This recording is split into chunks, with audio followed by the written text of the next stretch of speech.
Vale do Paraíba, uma região única com múltiplas vocações. A nossa é a tecnologia, é a inovação. Nós somos a NIP-BR. Trabalhamos para integrar, conectar, expandir, informar, entreter. A NIP-BR é solução corporativa, é internet, TV por assinatura, é telefonia digital. Os melhores serviços com o melhor custo-benefício. NIP-BR, sua melhor opção em internet, telefonia e TV por assinatura. Olá, seja bem-vindo a mais uma atividade da Mostra Vicentina na sua casa, a programação online do Parque Vicentina Aranha. O eixo Sustentabilidade e Qualidade de Vida apresenta em sua programação ações com o objetivo de difundir e promover a consciência sobre o autocuidado e prevenção através de informações em diversas áreas de saúde e de práticas saudáveis, entendendo o corpo e a mente como uma unidade. A sustentabilidade, que envolve as dimensões social, ambiental e econômica, características inerentes, integram as ações que compõem este eixo, norteados pelos Objetivos de Desenvolvimento Sustentável, ODS. Nossos agradecimentos ao IOV, Instituto de Oncologia do Vale, Ortoservice, Hospital Ortopédico, Seibin Medicina Diagnóstica, Concessionária Tamoios e Biofórmula, envolvida com você. Apoio Loxan Degraus e NIP-BR Telecom. A realização é da AFAC, Organização Social de Cultura, através da Prefeitura de São José dos Campos. Fique com a apresentação de hoje e continue acompanhando tudo em nossas redes sociais. Até mais! Para celebrar e refletir o Dia Internacional das Pessoas Idosas, iniciativa da ONU, Organização das Nações Unidas, em 1991, durante a aprovação da Resolução 46/91, visando tratar dos direitos dos idosos e criando espaços de debates sobre a importância de preservar o respeito e a dignidade dessas pessoas, o Parque Vicentina Aranha, em parceria com a Faculdade da Terceira Idade Univap, apresenta Utopia e Distopia, a cidade que temos e a cidade que queremos para envelhecer. A longevidade da população, ao mesmo tempo que se apresenta como uma conquista da humanidade, tem imposto desafios importantes. Um deles é pensar a cidade que queremos para viver e envelhecer. Entre a cidade que se tem e a que se almeja, parece haver uma distância maior que as forças sociais e coordenadas para sua superação. No entanto, as dinâmicas de reorganização da cidade e do espaço são ensaiadas em toda parte, seguindo orientações e motivações as mais diversas. As pessoas idosas também se envolvem nessas realizações, e é sobre esse potencial de transformação que nós iremos conversar durante o mês de outubro. Em 5 episódios, acompanharemos as reflexões de um grupo maravilhoso de profissionais, pesquisadoras e gente com experiência sobre o tema envelhecimento, mantendo sempre em foco que, historicamente, projetar utopias é crer que o melhor dos mundos não é apenas pensável, mas também possível, como o próprio aumento da longevidade humana nos mostra. E você já visitou a exposição Cartografias Emocionais, uma experiência intergeracional em São José dos Campos? Essa exposição está aqui no Parque Vicentina Aranha, vai ficar durante todo o mês de outubro, e essa exposição é subsídio de um projeto que foi feito em parceria com a Faculdade da Terceira Idade da Univap e os cursos da graduação do curso de arquitetura. São mapas sensíveis, uma cartografia emocional. E para falar sobre esse projeto, sobre essa experiência, hoje nós estamos recebendo aqui na programação alusiva ao Dia Internacional do Idoso, ao Mês Internacional do Idoso, aqui do Parque Vicentina Aranha, a Aline Costa. Nós estamos recebendo a arquiteta Aline Costa. A Aline é arquiteta e urbanista, mestre e doutoranda pelo Programa de Pós-Graduação em Planejamento Urbano e Regional da Univap, trabalha com assessoria técnica para habitação de interesse social e pesquisa sobre novas abordagens para o estudo das cidades, considerando as representações sociais. Ela também estuda sobre memória e cartografias afetivas. Oi, Aline, tudo bem? Como que foi fazer esse trabalho das cartografias afetivas com a Faculdade da Terceira Idade e com os estudantes do curso de arquitetura? Olá, Débora. Primeiramente, agradecer aqui, né, o convite para estar participando aqui dessa conversa aqui no Vicentino Aranha. E a palavra que veio na minha cabeça quando você perguntou foi desafiador, porque realmente foi uma experiência super nova para mim. Eu fui convidada pela Débora, que ela é coordenadora do curso da Faculdade da Terceira Idade, ali da Univap, e para ministrar uma disciplina sobre arquitetura, arte e design. E aí eu fui pensar, o que eu posso levar para essas pessoas, né, para a gente discutir a questão da arquitetura, o que pode ser importante para eles. Então, a princípio, veio a ideia de passar a história da arquitetura, né, identificando os tipos de arquitetura, até pensando em possíveis viagens, né, que eles possam reconhecer um estilo gótico de um estilo renascentista. E, além disso, também trazer muito essa questão da memória ligada ao patrimônio, né, essa importância do patrimônio para a constituição não só do espaço físico, né, mas também do espaço mental, do espaço que faz parte, né, da percepção de cada pessoa no local em que ela vive. Então, eu gostaria de colocar aqui também que eu fui estagiária aqui no Vicentino Aranha de arquitetura, então eu tenho um carinho aqui por esse lugar. E, nesse tempo, eu acho que é interessante a gente levar essa questão do patrimônio também, né, para essas pessoas. E a gente fez oficinas de prospecção com eles no Vila Samaritana, que é um outro prédio, que também foi um sanatório aqui na cidade de São José dos Campos, que fica dentro da Univap, ali no centro. E depois disso, a gente decidiu trabalhar com a cidade. Então, basicamente, eu fiz o convite para alunos da arquitetura, né, na Faculdade de Arquitetura, e alunos dos diferentes semestres, desde o primeiro ano até os alunos já prestes a se formar, participaram desse trabalho, né, coletivo.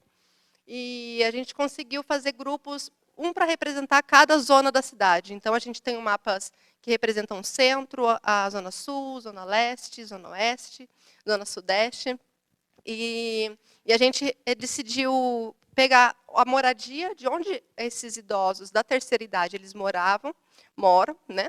E chamar quem é aluno de arquitetura, né, os jovens também que moram nessas regiões, para que eles fizessem um trabalho de campo. Então, eles saíram a passeio, né, eles foram andando pela cidade, e teve essa questão que a Ana Paula falou na pílula anterior, né, da importância de contar história, né? Então, essa troca de experiência, de contar história, ela foi múltipla, foi intergeracional, né? Tanto os idosos revelaram para esses jovens as experiências que eles tiveram em momentos diferentes, né, de um tipo de construção que tinha, algum tipo de uso que eles faziam daquele espaço que hoje é diferente, e os jovens também mostraram a percepção que eles têm sobre aquele lugar, né? Então, a troca ela foi mútua, né? E depois desse trabalho de campo, né, desse conhecimento, né, de conhecer a equipe, conhecer o grupo, eles foram para a sala de aula. E aí foi o momento em que eles começaram a discutir como vamos fazer esses mapas, né? Então, a gente deixou livre para eles, inclusive aqui a gente tem 2 exemplos, né, de mapas que foram feitos, um que é da Zona Norte, e um outro que mostra a região central ali, a região do banhado, né, da cidade. E, então, como que a gente pensou em deixar livre mesmo como o fazer? Então, a união dos conhecimentos dos jovens de arquitetura com o desenho, com a tinta, com o pincel, e que muitos idosos também têm outros tipos de conhecimentos com essa questão, não só do artesanato, mas a gente tem pintoras profissionais dentro da Faculdade da Terceira Idade, né? E também essa questão da costura, né, da linha, e trazendo aqui também a fala que a Ana Paula trouxe anteriormente, essa questão do Vicentino Aranha ele ser uma rugosidade. Ela não chegou a usar esse termo, mas é um termo de um geógrafo, Milton Santos, que é aquilo do passado que fica no presente, né? Então, o Vicentina, ele é uma rugosidade que desperta sentimentos em algumas pessoas. Então, ao caminhar, por exemplo, nessa troca, nessa narrativa, né, foi tendo esse sentimento, às vezes até não só a narrativa, a fala, mas o silêncio, a pausa, né, aquele momento em que a pessoa para, olha para o lugar e bate algum sentimento particular da identidade, da própria identidade dela, né? E que quando ela conversa com outras pessoas, percebe que aquilo às vezes é parecido, sabe? As pessoas viveram momentos parecidos, então até a troca entre os próprios idosos, né? E dos jovens também, eu acho que foi super interessante. A Danusa, que também, a psicóloga que também falou numa pílula anterior, ela levantou um questionamento que eu achei bem interessante trazer para cá. O idoso pode se apaixonar, né? É permitido, né? E uma coisa que é bem interessante, que na rua 15 de novembro, que a gente tem aqui, que é o calçadão, antigamente, na década de 50, era conhecido como a Rua da Paquera. Né? E essa Rua da Paquera era basicamente assim, os homens ficavam encostados na calçada, né? E as meninas desfilavam com seus vestidos, né? Com as suas saias, para paquerar. E hoje em dia a gente vê essa muvuca, essa correria, as pessoas fazendo compras, né? Então nem imagina que a gente já teve esse tempo, né? E como que isso é importante, né? Até para pensar, e a paquera hoje? Vocês acham que não tem idoso no Tinder? Né? Vocês acham que não tem o pessoal dando uns Agora a matches paquera aí? não é mais ali, né, na praça, mas foi para o espaço virtual, né? Deixou de ser esse espaço do território, ou será que ele continua nos dois lugares, né, nos dois espaços?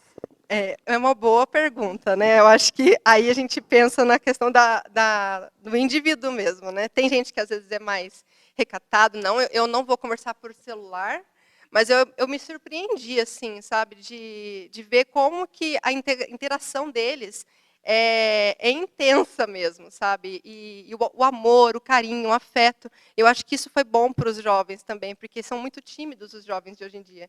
Então, os jovens de arquitetura começaram a se abrir um pouco mais, conhecer uns aos outros, né? E contar também as suas experiências. Eu acho que é super importante, né? A gente está vendo aqui várias fases da vida, né? Não só a questão da juventude, né? A Débora convidou aqui uma psicóloga, então terapia é fundamental, gente, em qualquer etapa da vida, né? E inclusive até para pensar esse mundo que a gente quer ter para o futuro, né? Há 2 encontros passados, aqui na programação referente ao Mês Internacional do Idoso, nós falamos sobre memória com a gerontóloga Ana Paula. E no encontro passado, nós falamos sobre os mitos do envelhecimento. E hoje nós estamos falando sobre a troca entre as gerações. Então, a gente pode perceber aqui, através desse projeto intergeracional, como é importante, né, Aline, a convivência entre as gerações, buscar propósitos comuns e entender que é nessa convivência que os legados passam, né? Então, de uma geração para outra. Então, os jovens aprendem sobre princípios, sobre ética, eles também aprendem o que eles não querem para a vida deles, convivendo com gerações passadas. E os idosos também aprendem com as gerações mais jovens, né? Eles aprendem sobre tecnologia, eles aprendem sobre a atualidade. Então, a troca entre as gerações é, de fato, com esse propósito de que todas as faixas etárias podem aprender e conviver. E, inclusive, eu acho que aprender a minimizar os conflitos, né? A identificar quais são os conflitos que as gerações, que a convivência entre as gerações podem trazer e a trabalhar esses conflitos, não é? E como foi, então, para os idosos e para os jovens, reconhecer essa história de São José dos Campos, através desse estudo que eles fizeram dos mapas? Então, é importante a gente colocar essa questão do contar história. Tem um autor que eu gosto muito de trabalhar, que é o Walter Benjamin, e ele fala sobre a questão da morte da narrativa, né? Isso ele falou lá no início do século XX, né? E a gente vê isso hoje muito freneticamente, principalmente com o avanço da internet, né? A gente tem as redes sociais, a gente vê os stories lá, segundos, rápido, né? Coisas rápidas, e as pessoas estão perdendo, às vezes, essa vontade, né? Até de parar para ouvir, conversar, né? E como que é importante essa troca de conhecimento. né? E tanto o idoso, a idosa, como o jovem, o adolescente, tem muito a aprender um com o outro, né? E eu acho que, a princípio, o que a gente precisa tentar romper é esse preconceito, sabe? Ai, nossa, ele é cringe. Ai, é muito velho. Não sabe de nada. Então, não, por que que não sabe? Você não sabe também algumas coisas, né? Então, por que não explicar, né? Não conversar e procurar entender? Tanto é que quando uma experiência mais particular, né? Eu tive minha bisavó até pouco tempo, ela faleceu com 98 anos, quase centenária aí. E ela, quando eu estava conversando com ela, me contou sobre a época do Vicentino Aranha, sabe? Como tinha muito preconceito com o tuberculoso, com a pessoa que tinha tuberculose, que as pessoas elas viam, já se afastava. E olha o momento que a gente está vivendo hoje, essa pandemia de Covid, né? Esse preconceito com a pessoa que pegou Covid, ou então não sei se a pessoa está ou não. Então, acho que nesse momento que a gente está se isolando, está se distanciando, tentar usar da tecnologia para se aproximar, né? Para se aproximar e tentar depois, né, nesse pós-período pandêmico, retornar, né, com segurança, com cautela, até para ter essa troca presencial, né, que eu acho que é super importante. Então é isso. Aline, muito obrigada, viu, pela sua participação, por você ter coordenado esse trabalho com os jovens e com os idosos. E parabéns também pelo fruto desse trabalho. Essa exposição já esteve em outros lugares em São José dos Campos, ficará durante o mês de outubro aqui no Parque Vicentino Aranha. E muito obrigada por você ter participado aqui com a gente. Eu que agradeço.